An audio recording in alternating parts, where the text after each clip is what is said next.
திராவிட நாயகர் மாண்புமிகு தமிழ்நாடு முதலமைச்சர் தளபதி அவர்களின் நல்லாசிகளுடன் கழக இளைஞர் அணி செயலாளர் மாண்புமிகு தமிழ்நாடு துணை முதலமைச்சர் நமது நம்பிக்கை நாயகர் திரு உதயநிதி ஸ்டாலின் அவர்கள் தலைமையேற்று சிறப்புரையாற்ற வரும் பிப்ரவரி 22 ஞாயிறு அன்று கோவை கருமத்தம்பட்டியில் நடைபெறும் திமுக இளைஞர் அணி மேற்கு மண்டல நிர்வாகிகள் சந்திப்பிற்கு அனைவரையும் அன்புடன் வரவேற்கும் வி செந்தில் பாலாஜி, கரூர் மாவட்ட கழக செயலாளர். 200 படைப்போம் வரலாறு. மறுபடியும் ராகுல் காந்தி பிரதமரா வருவாரு, மறுபடியும் லீட் பண்ணுவாரு அப்படின்றதெல்லாம் கனவுகளாகவும் கற்பனையாகவும் போச்சு. ஒருவேளை அந்த கனவுகளுக்கு உயிர் கொடுத்தது இங்க ஸ்டாலின் தான். ராகுல் காந்தி பிரதமர் முதல் முறையாக அறிவிச்சாரு. அவரை எல்லாரும் பப்புன்னு சொல்லும் போது இவர் பிரதமர்னு சொன்னார்.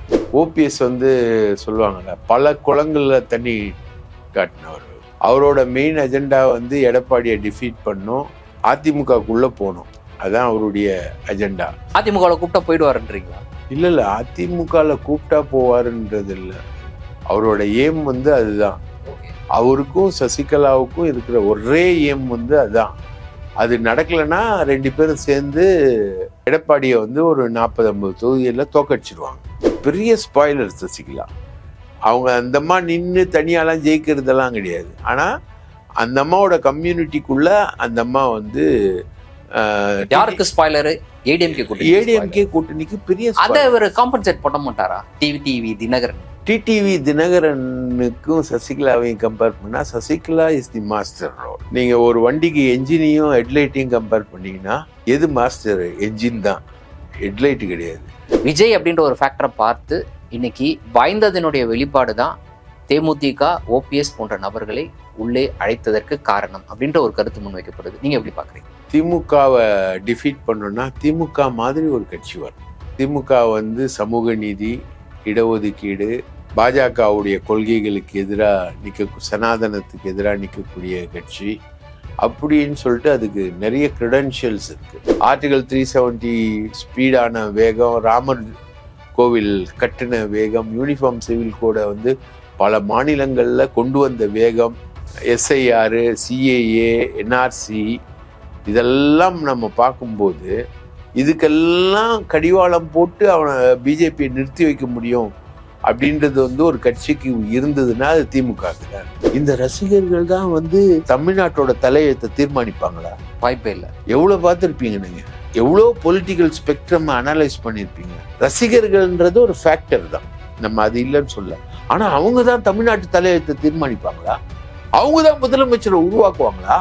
விஜய் இதா, தளபதி இதுவா, இதுதான் உருவாக்குமா?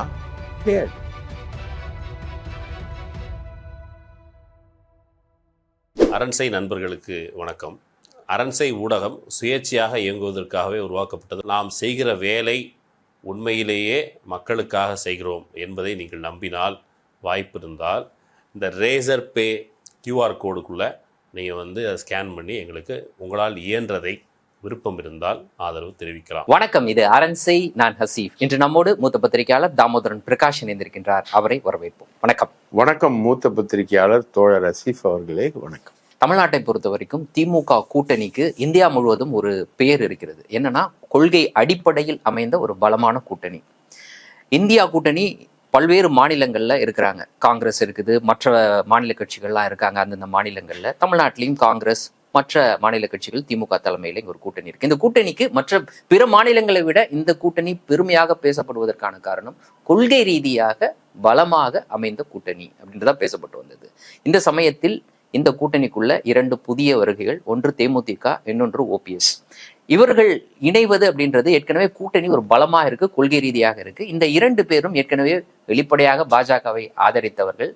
எனக்கு தெரிஞ்சு இன்ன வரைக்கும் அவங்க பாஜகவை ஆதரிச்சுட்டு தான் இருக்காங்க. கடைசி நிமிஷம் வரைக்குமே அவங்க ஆதரிச்சுட்டு தான் இருக்காங்க. இனிமேல் அவர்களுடைய நிலைப்பாடு எப்படி மாறப்போகுதுன்னு நமக்கு தெரியல. இப்போ ஏற்கனவே இருக்கக்கூடிய இந்த கூட்டணியில இந்த புதிய இருவரினுடைய இந்த வருகை அப்படின்றது கொள்கை ரீதியாக ஒரு சலசலப்பை ஏற்படுத்துமா அப்படின்ற ஒரு கேள்வி இருக்கு. அது கூட்டணியை பலவீனப்படுத்துமா அப்படின்ற ஒரு கேள்வி இருக்கு. ஒரு மூத்த பத்திரிகையாளராக நீங்க எப்படி பார்க்குறீங்க? இல்ல, கேரளால காங்கிரஸ் வச்சிருக்க கூட்டணி சிபிஎம்முக்கு எதிரான ஒரு கூட்டணி. அங்கே என்ன கொள்கை இருக்குது? இந்தி கூட்டணி அங்கே எங்கே இருக்குது? இந்தியா கூட்டணி என்பது கேரளாவை பொறுத்த வரைக்கும் எங்கே இருக்குது? சிபிஎம் கூட்டணியை இண்டி கூட்டணின்னு சொல்லுவீங்களா, காங்கிரஸ் கூட்டணியை இண்டி கூட்டணின்னு சொல்லுவீங்களா? அங்கே வந்து பாஜகவுக்கு ஆதரவாக பல கட்சிகள் இருக்கலாம், இல்லாமல் போகலாம், வரலாம், மாறலாம், போகலாம். ஒரு கட்சி வந்து காங்கிரஸ் கூட்டணியில் இருக்கும், இன்னொரு கட்சி வந்து சிபிஎம் கூட்டணிக்கு வரும், அதே கட்சி வரும். அப்போ முஸ்லீம் லீகை வந்து மத சார்பற்ற கட்சின்னு ஏற்றுக்கணுமா வேணாமான்ற ஒரு விவாதம் வந்து கேரளாக்குள்ளே இருக்கு, ரைட்டுங்களா? அந்த மாதிரி ஒரு விவாதம் என்பது இருக்குது. அந்த முஸ்லீம் இப்போ கேரளா காங்கிரஸ் அப்படின்றது வந்து ஒரு மத சார்புள்ள கட்சி, கிறிஸ்தவ மதத்தினரை பிரதிநிதித்துவப்படுத்தக்கூடிய ஒரு கட்சி. அந்த கட்சி எல்டிஎஃப்லேயும் இருக்கும், யூடிஎஃப்லேயும் இருக்கும். இப்போ அங்கே வந்து கொள்கை அப்படின்றது வேற. அதாவது வென்றவன் வாக்கு வேத வாக்கம்மா, அதுதான் வந்து பாலிடிக்ஸில் பேசிக்காக. அவங்க திமுக விமர்சனம் பண்ணியிருக்காங்கன்னா பெரிய அளவுக்கு விமர்சனம் பண்ணியிருக்காங்க, விமர்சனம் பண்ணாத விஷயமும் இல்லை. அதே மாதிரி திமுக தேமுதிகவை கண்டபடி விமர்சனம் பண்ணியிருக்கு. வடிவேலோட பேச்சுக்கெல்லாம் வந்து உங்களுக்கு வந்து மிக சிறந்த உதாரணம் அதில். ஸோ 2 அணிகளுக்கு இடையுமே ரப் ஆஃப் என்பது இருக்குது. தேமுதிக உள்ளே வருதுன்ன உடனே திமுக கன்சல்ட் பண்ண இடம் வந்து காங்கிரஸ். ஏன்னா அவங்க வந்து விஜய பிரபாகரன் வந்து மாணிக்கம் தாக்கூரை எதிர்த்து போட்டி போட்ட ஒரு ஆள் அப்படின்னு அதை கன்சல்ட் பண்ணுறாங்க. அப்போ பாமக உள்ளே வருதுன்னு ஒரு ஸ்டேஜ் வருது. அப்போ வந்து திமுக கன்சல்ட் பண்ண ஆட்கள் வந்து விடுதலை சிறுத்தைகள். பாமக ராமதாஸ் உள்ளே வந்தால் என்ன நடக்கும் அப்படின்னு, நாங்கள் இருக்க மாட்டோம் அப்படின்றது அவங்களுடைய நிலைப்பாடு. ராமதாஸ் நாடக காதல்னு நிறைய பண்ணார், சமூகத்தில் வந்து மிகப்பெரிய கேவலத்தை உண்டு பண்ணார். 80 ஜெயிக்குமா 20 ஜெயிக்குமா அப்படின்னு கேட்டார். 20னா தலித்துகள், 80னா பிசி எம்பிசி உட்பட பெரும்பான்மை ஜாதிகள். இதே கேள்வியை யோகி ஆதித்யநாத் யூபியில கேட்டாரு. இஸ்லாமியர்கள் இந்துக்கள் இடையில ஒரு பிளவை ஏற்படுத்தக்கூடிய வகையில இதே மாதிரி கேட்டாரு. ஸோ இந்த கேள்வியை வந்து ராமதாஸ் எழுப்பினார். நாடக காதல்னாரு. இளவரசன் திவ்யா, கண்ணகி முருகேசன், இந்த மாதிரி கடைசியாக இப்போ இறந்த கவின்னு, அதுக்கப்புறம் இறந்த ஒரு பொண்ணு வரைக்கும் நாடக காதல்ன்ற கான்செப்டுக்கு கதாநாயகனே வந்து டாக்டர் ராமதாஸ் தான். ஊழல் இல்லைன்னாரு. தன்னோட மகனை வந்து டெல்லிக்கு அனுப்பி ஊழல் பண்ண வச்சார். அவன் வந்து ஒரு இந்தூர் மெடிக்கல் காலேஜ்னு ஒரு கேஸில் வந்து மாட்டிக்கிட்டு இன்னைக்கு வரைக்கும் பாஜக அலையன்ஸை விட்டு வெளியே வராமல் 4 எலெக்ஷனாக வந்து பாஜக அலையன்ஸ்குள்ளேயே தான் சுற்றிக்கிட்டு இருக்காரு.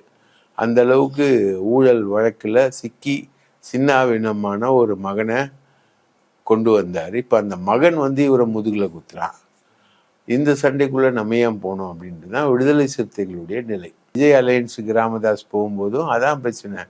அங்கே வந்து தலித்துகளுடைய வாக்குகள் விஜய்க்கு வருது அப்படின்னு கணக்கு போடுறாங்க. அவங்க இன்னும் வரல, எதுவும் இது வரைக்கும் எந்த எலெக்ஷனும் வந்தது இல்லை.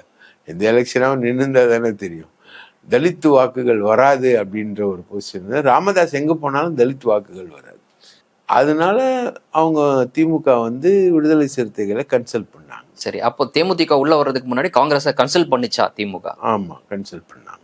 ஆனா ஆக்சுவலா இன்னும் திமுகவுக்கும் காங்கிரஸுக்கும் இடையிலே நடக்கக்கூடிய அந்த மோதல் திமுக சைட்ல இருந்து பெருசா எந்த எதிர்வினையும் இல்லாட்டினாலும் கூட காங்கிரஸ் தரப்புல இப்ப நம்ம பேசிட்டு இருக்கக்கூடிய இதே நேரத்துல மதுரை மாவட்டத்துல மாணிக்கம் தாக்கூர் அவர்களுடைய ஆதரவாளர்கள் என்று கருதப்படக்கூடிய நபர்கள் போஸ்டர் ஒட்டியிருக்கிறாங்க. அதுல வந்து நாங்க வெள்ளையனை வெளியேற்றியவர்கள், இந்த கொள்ளையனை வெளியேற்ற மாட்டோமா, கொள்ளையிடம் அடிபணிவோமா அப்படின்ற மாதிரி கேள்வி எழுப்பக்கூடிய வகையில போஸ்டர் ஒட்டியிருக்காங்க. இதை ஏன் உதாரணத்துக்கு சொல்றேன்னா, இன்ன வரைக்கும் அவங்களுக்கு நடுவுலயே வந்து ஒரு உடன்பாடு எட்டப்படாத மாதிரி தான் வெளியில இருக்குது உண்மை. அப்படி இருக்கும்போது காங்கிரஸோட கன்சல்ட் பண்ணி தேமுதிகவை உள்ள கூட்டு வந்தாங்க அப்படின்றத எப்படி புரிந்து கொள்ளும்? காங்கிரஸ் வந்து 2 ஃபேக்ஷன் இருக்கு. ஒன்று வந்து விஜய் ஃபேக்ஷன்,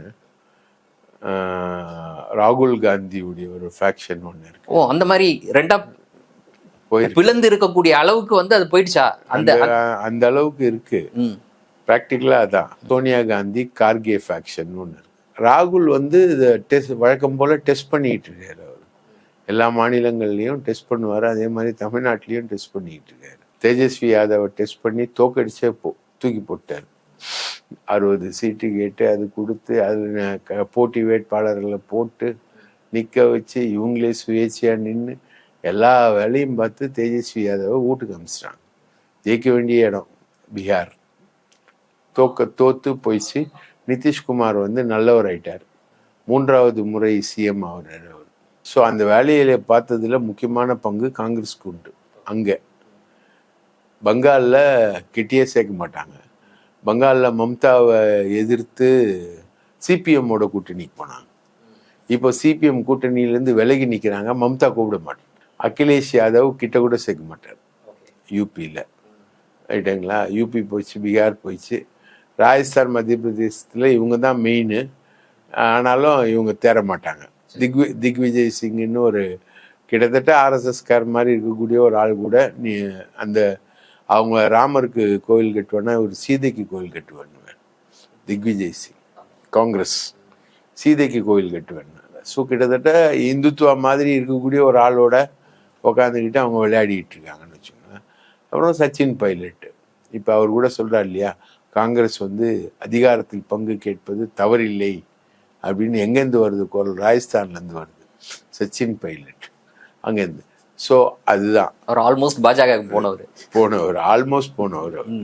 ஸோ இது காங்கிரஸ்ன்றது இன்னைக்கு இருக்கக்கூடிய எறால வந்து பார்த்தீங்கன்னா மறுபடியும் ராகுல் காந்தி பிரதமராக வருவார், மறுபடியும் லீட் பண்ணுவார் அப்படின்றதெல்லாம் வந்து கனவுகளாகவும் கற்பனையாகவும் போச்சு. ஒருவேளை அந்த கனவுகளுக்கு உயிர் கொடுத்தது இங்க ஸ்டாலின் தான். ராகுல் காந்தி பிரதமர் முதல் முறையாக அறிவிச்சாரு. அவரை எல்லாரும் பப்புன்னு சொல்லும் போது இவர் பிரதமர்னு சொன்னார். இப்போ இங்கேயும் வந்து இதான் நீங்க சொல்றீங்களே, வெள்ளையனையை விரட்டியவர்கள் நாங்கள் கொள்ளையனை விரட்ட மாட்டோமா? அங்க பிளாக் டிக்கெட் வித்து கொள்ளை அடிச்சுக்கிட்டு இருக்காரு விஜய். அந்த கொள்ளையனை முதல்ல விரட்ட சொல்லுங்க, அதுக்கப்புறம் இங்க வரலான்னு வைங்களேன். ஸோ இது மாதிரி ஒரு விஷயம் என்பது இருக்கு. ஸோ இன்னைக்கும் காங்கிரஸ் திமுக உறவு வந்து ஒரு ஸ்டேல்மேட்ல இருக்கு. நீ வந்தாவா வராகட்டி போ அப்படின்னு. இப்படி இருக்கும்போது மாணிக்கம் தாக்கூர் இஷ்யூ வந்து தேமுதிகக்கு இருக்கிறதுனால செல்வ பெருந்தகை உட்பட சில பேரை கேட்டிருப்பாங்க. ஸோ அந்த ஃபேக்ஷனோட கேட்டாங்க. திமுகவோடு க்ளோஸா இருக்கக்கூடிய அந்த ஃபேக்ஷனோட டிஸ்கஸ் பண்ணி தான் தேமுதிக உள்ள கொண்டு வந்தது. ஸோ இப்போ தேமுதிகவும் ஓபிஎஸும் உள்ள வந்தது அப்படின்றது காங்கிரஸ்ல முரண்டு பிடித்து நிற்கக்கூடிய அந்த பிரிவினரை வழிக்கு கொண்டு வருவதற்கான ஒரு வழியாக திமுக பார்த்திருக்கிறார். இன்னும் என்னை பொறுத்த வரைக்கும் பர்சனலா நான் ஃபீல் பண்றது என்னன்னா, ஓபிஎஸ் இன்னும் ஃபைனலைஸ் ஆகல. ஓபிஎஸ் வந்து சொல்லுவாங்கல்ல, பல குளங்கள்ல தண்ணி காட்டினவர். அவரோட மெயின் அஜெண்டா வந்து எடப்பாடியை டிஃபீட் பண்ணும், அதிமுகக்குள்ள போகணும். அதுதான் அவருடைய அஜெண்டா. அவரோட அஜெண்டாவும் சசிகலாவுடைய அஜெண்டாவும். இப்போ இன்ன வரைக்கும் ஒரு முடிவெடுக்கலன்றீங்க. ஆனா நேற்று அவர் வந்து ஆட்சி நன்றாக இருக்கிறது, மீண்டும் இந்த ஆட்சி அமையும்ன்ற மாதிரி பேசிட்டு போயிருக்கிறாரு. இதுக்கு பிறகு இந்த தேர்தல் சமயத்துல பேசியிருக்கிறாரு. தேர்தல் இன்னும் 2 மாசத்துல நடக்க போகுது. இப்போ பேசியிருக்கிறாரு. இவர் வந்து மீட் பண்ணியிருக்காரு. இதுக்கு பிறகும் கூட அவர் மாறுவார் நீங்க நம்புறீங்களா? அதிமுகவில் கூப்பிட்டா போயிடுவாருன்றீங்களா? இல்ல அதிமுகல கூப்பிட்டா போவாருன்றது இல்லை. அவரோட ஏம் வந்து அதுதான். அவருக்கும் சசிகலாவுக்கும் இருக்கிற ஒரே ஏம் வந்து அதுதான். அது நடக்கலைன்னா 2 பேரும் சேர்ந்து எடப்பாடியை வந்து ஒரு 40-50 தொகுதிகளில் தோக்கடிச்சிருவாங்க. எப்படி முன்னாடி அமமுக ஒரு 40 தொகுதிகளில் தோக்கடிச்சதோ அந்த மாதிரி இவங்களும் ஒன்று சேர்ந்து முக்குளத்தோர் வாக்குகளை வாங்கி தென் மாவட்டங்களில் ஒரு 40-50 தொகுதிகளில் அதிமுகவை தோக்கடிப்பாங்க. ஸோ அதுதான் இவங்களோட மிஷனே தவிர இவங்க வந்து பியூரா இப்போ ஓபிஎஸ்க்கு எந்த கட்சியும் இல்லை, அவருக்கு எந்த இதுவும் இல்லை. அவர் வேஷ்டி கட்டுறதே ப்ளூ கலர் கரை போட்ட வேஷ்டி தான் கட்டுறாரு. அதிமுக வேஷ்டியை அவர் கட்டவே இல்லை. பண்டுட்டி ராமச்சந்திரன் கூட ஒரு இயக்கத்தை ஆரம்பிச்சிட்டாரு. இவர் அதெல்லாம் ஆரம்பிக்கவே இல்லை. இவர் ஏன் ஆரம்பிக்காம இன்னைக்கு வரைக்கும் இருக்காருன்னா, இவர் போட்டு எடப்பாடிக்கு எதிராக போட்ட கேஸ் இருக்கு. அந்த கேஸ் எல்லாம் வந்து எப்படின்றது இருக்கு. இப்போ நாளைக்கு இவர் போட்டி போட போறாருன்னா, திமுக ஆதரவுலயே ஒரு போட்டி போடுறாருன்னா சுயேட்சையா போட்டி போடுவாரா, இல்லை உதயசூரியன் சின்னத்துல போட்டி போடுவாரா அப்படின்னு இருக்கு. ஸோ இதெல்லாம் வந்து இது வந்து காங்கிரஸுக்கு ஒரு பாடமா அப்படின்னு கேட்டிங்கன்னா, காங்கிரஸுக்கான பாடமா இதை வந்து அவங்க சொல்லலை. திமுக கூட்டணி வந்து வலுப்பெறுது. இந்த வலுப்பெறுது அப்படின்ற இடத்துலதான் வந்து இன்னொரு கேள்வி எழுது. கொள்கை ரீதியாக நாங்க ஸ்ட்ராங்கா இருக்கிறோம் அப்படின்னு சொல்லி கொண்டு இருக்கக்கூடிய கூட்டணி, நாங்க பலமாக இருக்கிறோம், இந்த 5 ஆண்டு கால ஆட்சி அதனுடைய சாதனைகள் அதை வைத்து நாங்க வெற்றி பெறுவோம்னு சொல்லிட்டு இருக்கக்கூடிய ஒரு கூட்டணி, விஜய் அப்படின்ற ஒரு ஃபேக்டரை பார்த்து இன்னைக்கு பயந்ததனுடைய வெளிப்பாடு தான் தேமுதிக, ஓபிஎஸ் போன்ற நபர்களை உள்ளே அழைத்ததற்கு காரணம் அப்படின்ற ஒரு கருத்து முன்வைக்கப்படுது. நீங்க எப்படி பாக்குறீங்க? விஜயை பார்த்து திமுக பயந்ததுன்றதுக்கு இல்லை சார். நீங்க சொல்றது ஒரு பாயிண்ட் கரெக்ட். திமுகவை டிஃபீட் பண்ணணும்னா திமுக மாதிரி ஒரு கட்சி வரணும். திமுக வந்து சமூக நீதி, இடஒதுக்கீடு, பாஜகவுடைய கொள்கைகளுக்கு எதிராக சனாதனத்துக்கு எதிராக நிற்கக்கூடிய கட்சி அப்படின்னு சொல்லிட்டு அதுக்கு நிறைய கிரெடென்ஷியல்ஸ் இருக்கு. பிஜேபியோட திமுக போகும்போது கூட எனக்கு நல்லா தெரியும், காமன் மினிமம் ப்ரோக்ராம் ஒன்று வகுத்து தான் போகிறாங்க, ரைட்டுங்களா? அன்னைக்கு ஆர்டிகல் 370 பற்றி யாரும் பேச முடியல, பாபர் மசூதி பற்றி யாரும் பேச முடியல, யூனிஃபார்ம் சிவில் கோட் பற்றி யாரும் பேச முடியல. அன்னைக்கு நடந்த ஒரே ஒரு அபரேஷன் வந்து குஜராத் ரைட்ஸ் மட்டும்தான். அது பிஜேபி எப்படி இருந்தாலும் அதை பண்ணும். எந்த ஸ்டேட்லேயும் அந்த கலவரத்தை வந்து பிஜேபி பண்ணும். அந்த மாதிரி ஒரு கலவரத்தை தான் பண்ணிச்சு. அன்னைக்கு இருந்த டிஎம்கே கூட்டணியில் இருந்தால் ஸ்ருதி பேதம்ன்றது அது மட்டும்தான்.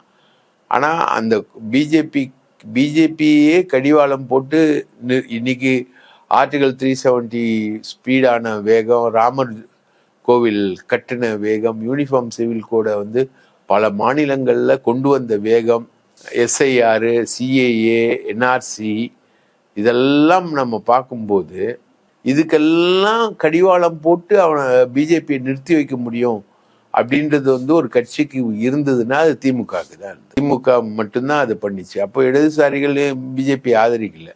இடதுசாரிகள் காங்கிரஸ் ஆதரிச்சாங்க. UPA 1, UPA 2 அதுல அணுசக்தி ஒப்பந்தத்துல அவங்க வெளில வந்துடுறாங்க. UPA 1லே வெளியில வந்து UPA 1லே வெளியில வராங்க. அப்போ நிறைவேற்றப்பட்ட ஒரு அருமையான சட்டம் தான் மகாத்மா காந்தி வேலை வாய்ப்பு திட்டம், ரூரல் எம்ப்ளாய்மெண்ட் ஸ்கீம். வந்து இடதுசாரிகளுடைய மூலையில உருவான ஒரு திட்டம். அந்த கிரெடிட் இடதுசாரிகள் அன்னைக்கு வந்து இந்த விஷயங்களோட போறாங்க. ஆனா தேர்தல்ன்றது வந்து நீ வெற்றி பெறுவதற்கு சில விஷயங்கள் தேவைப்படக்கூடியதான் தேர்தல் அப்படின்னு வரும்பொழுது அதுல வந்து இப்போ தேமுதிக வந்து அதுவும் ஒரு திராவிட கழகம் தானே தன்னை ஐடென்டிஃபை பண்ணியிருக்கு. எடப்பாடி பழனிசாமி திட்டமிட்டு இன்னைக்கு தேமுதிகவை ஒரு மிகப்பெரிய பேரம் அதனோடு நடத்தி அந்த பேரத்தின் மூலமாக அவர்கள் கேட்கக்கூடிய தொகையினுடைய அளவை உயர்த்தி அந்த விலையை திமுக கொடுக்க வைத்து விட்டார் அப்படின்ற மாதிரி ஒரு கருத்து இருக்கு தேமுதிகவுக்கு. நல்ல படங்கள்ல பார்ப்போம்ல, ஆக்ஷன் நடக்கும்போது உள்ள பூந்து விலையை ஏத்தி விட்டுட்டு கடைசியா வாங்காம திரும்பி. நான் சொல்றேன், எடப்பாடி பழனிசாமியுடைய பேரம் வந்து அவரால் கொடுக்க முடியும், கொடுக்க பிளான் பண்ணிருக்கலாம். ஆனா அங்க வந்து ஏன் கொடுக்கணும்ன்றது தான். வேலுமணி வந்து கொடுக்கறதுக்காக நம்ம ஜக்கி வாசுதேவ வச்சு பேரம் பேசுறாரு. ஆனா வேலுமணி அதுக்கு தயாரா இல்லை, அவரும் கொடுக்க தயாரா இல்லை. அவரு கொடுக்க தயாரா இல்லைன்னும் போது பாலை வந்து எடப்பாடி கிட்ட தட்டி விடுறாரு. என்னால எடப்பாடி கிட்ட பேச முடியல, சவுக்கு சங்கர் கூட MLA சீட்டு கேட்டாரு, அது கூட எனக்கு ரெக்கமெண்ட் பண்ண முடியல, எடப்பாடியோட என்னால பேச முடியல, அவங்க பையன் மிதுனோட தான் பேச முடியுது அப்படின்னு பாலை அங்க தட்டி விட்டார், ரைட்டுங்களா? இது எல்லாத்தையுமே வந்து இன்னைக்கு எடப்பாடிக்கு ஃபினான்ஸ் பண்றது வந்து 3 பேர் ஃபினான்ஸ் பண்றாங்க அதிமுக பாஜக கூட்டணிக்கு. ஒன்று ஸ்டெர்லைட் ஓனர் அனில் அகர்வால், இன்னொன்று வந்து அம்பானி, இன்னொன்று வந்து அதானி.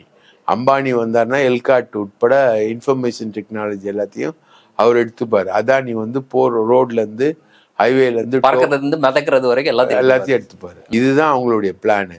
ஸோ இந்த பணம் கொடுக்குற விவகாரம் வந்து எங்க இருக்குன்னா, இதுக்கெல்லாம் அப்ரூவல் யார் கொடுக்கணும் அப்படின்னா நம்ம அமித்ஷா கொடுக்கணும். Amit Shah stamp and approval sign போட்டார்னா அதானி கொடுப்பார், இல்லைன்னா அம்பானி கொடுப்பாங்க, இல்லைன்னா ஸ்டெர்லைட் ஓனர் கொடுப்பாரு, ரைட்டுங்களா? இவங்களுடைய எலெக்ஷன் மெக்கானிசம் இப்படி இருந்ததுனால தான் இந்த நெகோசியேஷனுக்குள்ள போக முடியல. அதே மாதிரி ஓபிஎஸ்க்கு வந்து ஒரு 1000 கோடி ரூபாய் இஷ்யூ வந்து நம்ம பாஷ்யம் பில்டர்ஸ் அபினேஷோட இருந்தது, ரைட்டுங்களா? அபினேஷ் வந்து அந்த அடையார் கேட்டு ப்ராஜெக்டு, இன்னும் 2-3 ப்ராஜெக்ட், கோயம்பேடு ப்ராஜெக்ட் பண்ணது, அதிலலாம் வந்து ஓபிஎஸ்க்கு தொகை மாட்டிக்கிச்சு. அந்த செட்டில்மெண்ட் எல்லாத்தையும் பேசி முடிச்சு கொடுத்தது சேகர் பாபு. நீங்க எல்லா டைம்லயும் பாருங்க, சேகர் பாபு போய் ஓபிஎஸ் கிட்ட அறையில உட்காந்து பேசிட்டு வருவார். அதனால அவரு தான் அந்த விஷயங்களை செட்டரேட் பண்ணி கொடுக்குறாரு, ரைட்டுங்களா? அதுக்கப்புறம் ஓபிஎஸ்க்கு தர வேண்டிய விஷயங்களை தந்திருப்பாங்க, மரியாதைகளை தந்திருப்பாங்க. இப்போ அவருக்கு அங்க செட்டில்மெண்ட் நடக்கல. இதுதான் வந்து இந்த டீலிங். அடுத்ததாக கூட்டணிக்குள்ள கொள்கையை தாண்டி 2வது இடங்கள், எத்தனை இடங்கள் இன்னைக்கு தேமுதிகவுக்கு திமுக தரப்புல இருந்து வழங்கப்பட இருக்குது? ஏற்கனவே கூட்டணியில் இருக்கக்கூடிய கொள்கை ரீதியாக பல ஆண்டுகளாக கூட இருக்கக்கூடிய பிற கட்சிகளுக்கு, நான் குறிப்பிடுறது விசிக, சிபிஐ, சிபிஎம், மதிமுக, இவர்களுக்கெல்லாம் எத்தனை இடங்களை கொடுக்க போகிறார்கள்? ஆன் பார்வத்து தேமுதிக கொடுப்பாங்களா? தேமுதிகவை வந்து இவர்களை விட கீழாக கருதி அவங்களுக்கு குறைவான இடங்களை கொடுப்பாங்களா? இது வந்து கூட்டணிக்குள்ள ஒரு சிக்கலை ஏற்படுத்தாதா? இந்த மாதிரியான கேள்விகள் நிறைய சிக்கலை ஏற்படுத்தும். அதுல வந்து திமுக ராஜ்யசபா வரைக்கும் பேசியிருக்காங்களே, ராஜ்யசபா வரைக்கும் கொடுப்பதாக பேசப்பட்டிருப்பாங்க. ராஜ்யசபா கொடுக்குறாங்க, சுதீஷ்க்கு வந்து ராஜ்யசபா கொடுக்குறாங்க, அது கன்ஃபார்ம். ஒர்த்தா? அது ஒர்த்தா? கேளுங்க, கொடுக்குறாங்க, டீல தான் வந்து கொடுக்குறாங்க. ஒர்த்தா, அவர் தகுதியானவரா, அவர் இல்ல அவரை பேசல, சுதந்திர போராட்டத்துக்கு போராட்டவரா அப்படின்னு கேட்டீங்கன்னா நான் எனக்கு தெரியாது. பாவம், நம்ம பாவம், சுதீஷ் அளவுக்கு நம்மளாம் ஆள் கிடையாது, அந்த அளவுக்கு ஒர்த்து கிடையாது. ஆனா கொடுக்குறாங்க. விஷயம் இதுல என்னன்னா, கடந்த தேர்தலில் வந்து 180 கான்ஸ்டிடுவன்சிஸ் வந்து திமுக போட்டி போட்டது, அதுல 40 தோத்தது. இந்த முறை வந்து அலோகேஷன்ஸ் வந்து அதுக்கேற்ற மாதிரி தான் இருக்கும். இந்த முறை வந்து வின்னிங் பாசிபிலிட்டிஸ் வந்து அதிகமாகிக்கிட்டே இருக்கு. இன்க்ளூடிங் காங்கிரஸ் இன்னும் வெளியில போல, காங்கிரஸும் அகாமடேட் பண்ணிட்டு தான் போவாங்க. அப்போ அகாமடேட் பண்ணிட்டு போறாங்க அப்படின்னும் போது உங்களுக்கு வந்து திமுக தன்னோட தொகுதிகளை குறைச்சிக்கும். ஓ, அந்த அளவுக்கு தயாராயிட்டாங்க. சரி, குறைச்சிக்கிறாங்க அப்படின்னாலே ஏதோ ஒரு சிக்கல் களத்துல இருக்குதுன்றத உணர்ந்ததன் அடிப்படையில தான் அந்த ஒரு முடிவுக்கு திமுக வருது அப்படின்னு புரிஞ்சுக்கலாமா? ஏங்க, நாங்க வந்து என்னோட தொகுதிகளை குறைச்சிக்கிறேன், ரைட்டா? 180 போட்டேன் நான், 180 தொகுதிகளில் போட்டி போட்ட திமுக வந்து குறைச்சிக்குது. இப்போ இவங்க ஒரு 7 இல்லை 8ன்னு வச்சுக்கோங்க தேமுதிக. அதுக்கப்புறம் ஓபிஎஸ் ஒரு 4, கமலஹாசன் ஒரு 3. கமலஹாசன் 3 தரக்கு தயாராக 3ன்னு வச்சுக்கோங்க, ஒரு எக்ஸாம்பிளுக்கு சொல்றேன். இல்ல 1 1 கொடுப்பாங்க. கமலஹாசன் கொடுக்காமலாம் இருக்க முடியும், அட்லீஸ்ட் 2ஆவது கொடுக்கணும்னு வச்சுக்கோங்க. 2 ஒரு 4 6 6 + 7 எவ்வளோ? 13 குறையுதா?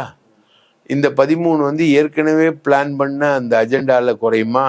அப்போ யாரு வந்து தன்னோட வயிறை சுருக்கிக்கணும் அப்படின்னா, இது எல்லாத்தையும் அகாமடேட் பண்ணி கூட்டணி ஆட்சி இல்லைன்னு சொல்லிட்டு வரக்கூடிய திமுக வந்து தன்னுடைய போட்டியிடக்கூடிய தொகுதிகளை குறைச்சிக்கணும். உதாரணத்துக்கு தர்மபுரியில சீட்டே கிடையாது திமுகவுக்கு, சேலத்துல சீட்டே கிடையாது, கோவையில சீட்டே கிடையாது, ரைட்டுங்களா? இத்தனை இடங்கள்ல வந்து திமுக வந்து சீட்டே கிடையாது. இந்த இடங்கள்ல எல்லாத்துலயுமே வந்து இப்போ தோத்த தொகுதிகள், ரைட்டுங்களா? இந்த 40 தொகுதிகள், 40 அதுதானே மாணிக்கம் தாக்கூர் சொல்றாரு, தோத்த தொகுதி தான் நம்ம கேட்கிறோம், தோத்த தொகுதி தான் நம்ம கேட்கிறோம் அப்படின்றாரு இல்லையா? ரைட், அது அந்த கான்செப்ட் ரைட். அதுல வந்து திமுக குறைச்சிக்கிட்டு அதுக்கேற்ற மாதிரி இவங்களை எல்லாரையுமே அகாமடேட் பண்ணும்.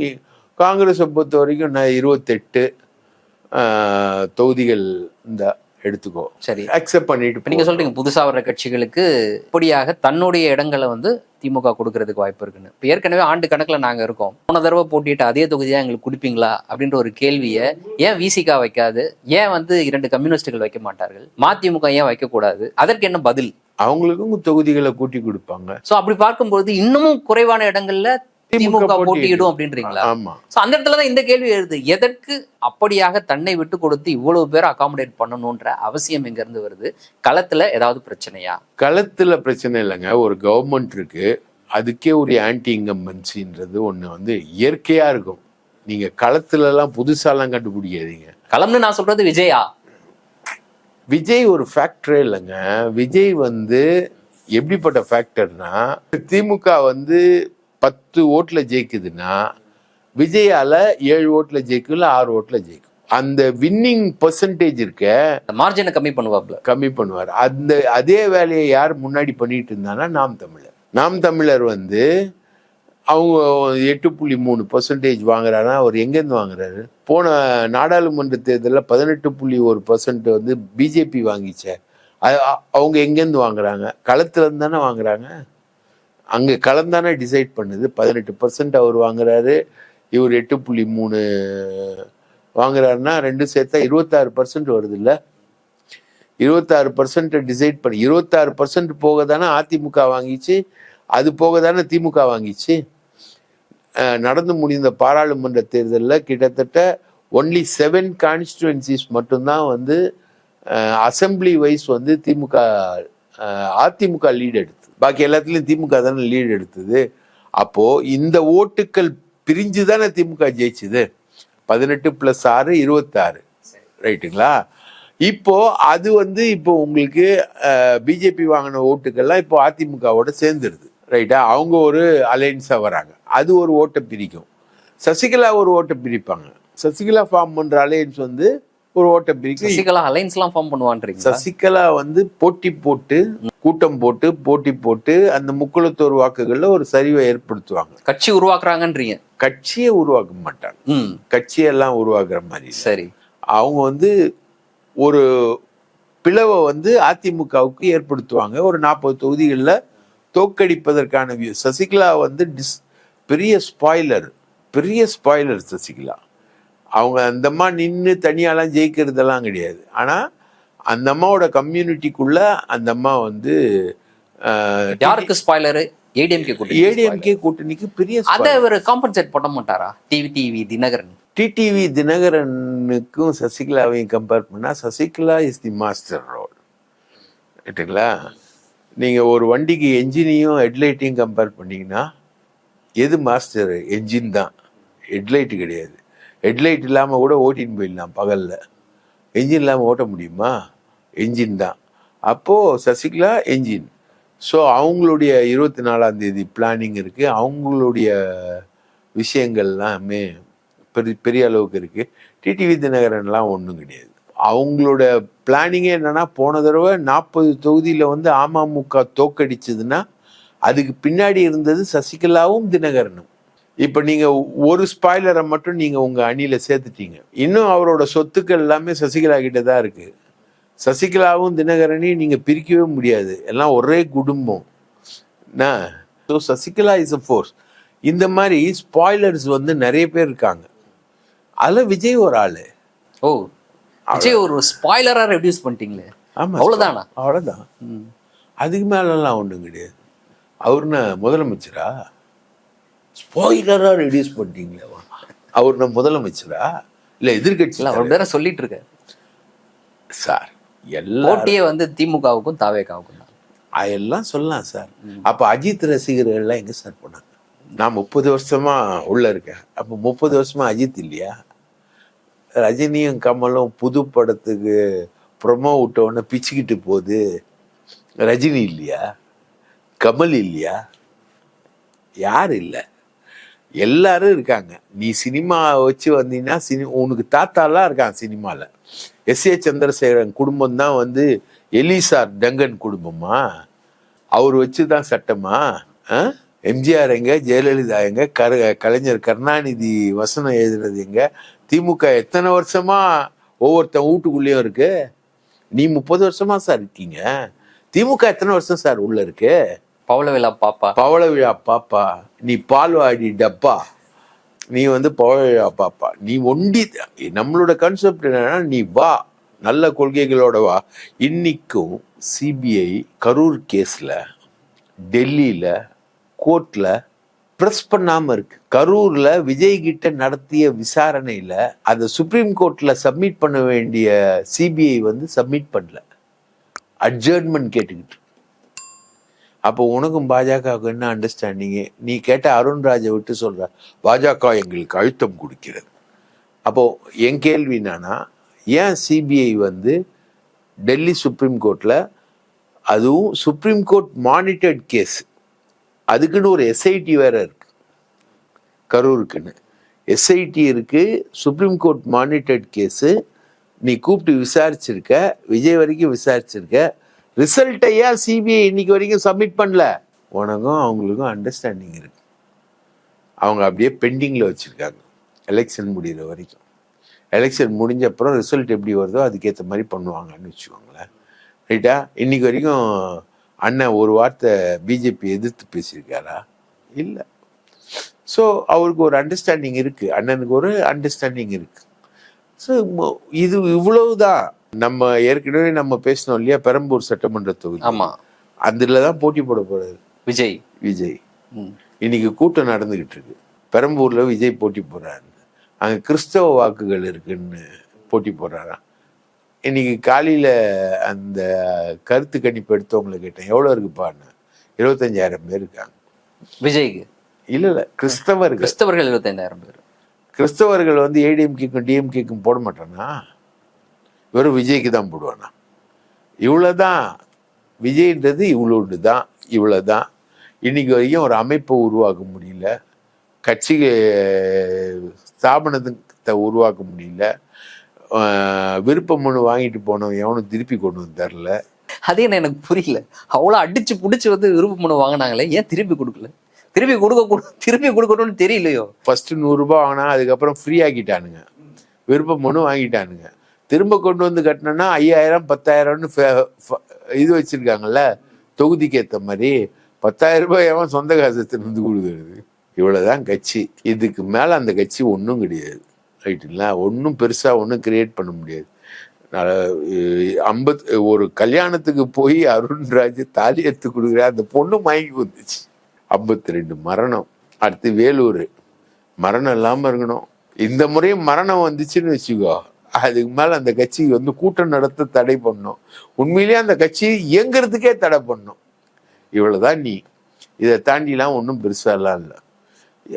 பட் தேர் அ ஃபோர்ஸ், அதில் மாற்று கருத்து இல்லை. அவங்க ஒரு ஃபோர்ஸு, ரசிகர் மன்றம், அது ஒரு ஃபோர்ஸ், அவ்வளோதானே தவிர நீங்கள் உங்கள் வாழ்க்கையை தொட்டு சொல்லுங்கள். நம்ம பத்திரிகையாளராக எவ்வளோ ரசிகர் மன்றங்கள், ரசிகர்களை எல்லாருமே நம்ம பார்த்துருக்கோம். இந்த ரசிகர்கள் தான் வந்து தமிழ்நாட்டோட தலையெழுத்தை தீர்மானிப்பாங்களா? வாய்ப்பே இல்லை. எவ்வளோ பார்த்துருப்பீங்க நீங்கள், எவ்வளோ பொலிட்டிக்கல் ஸ்பெக்ட்ரம் அனலைஸ் பண்ணியிருப்பீங்க. ரசிகர்கள்ன்றது ஒரு ஃபேக்டர் தான், நம்ம அது இல்லைன்னு சொல்ல. ஆனா அவங்க தான் தமிழ்நாட்டு தலையெழுத்தை தீர்மானிப்பாங்களா? அவங்க தான் முதலமைச்சரை உருவாக்குவாங்களா? விஜய் இதா, தளபதி இதுவா, இதுதான் உருவாக்குமா? கிடையாது. இன்றைய தினம் எங்களோடு இணைந்து பல்வேறு தகவல்களையும் கருத்துக்களையும் பகிர்ந்து கொண்டமைக்கு நன்றி. வாய்ப்பளித்ததற்கு மிக்க நன்றி. மீண்டும் ஒரு நேர்காணலில் சந்திப்போம். நன்றி நண்பர்களே.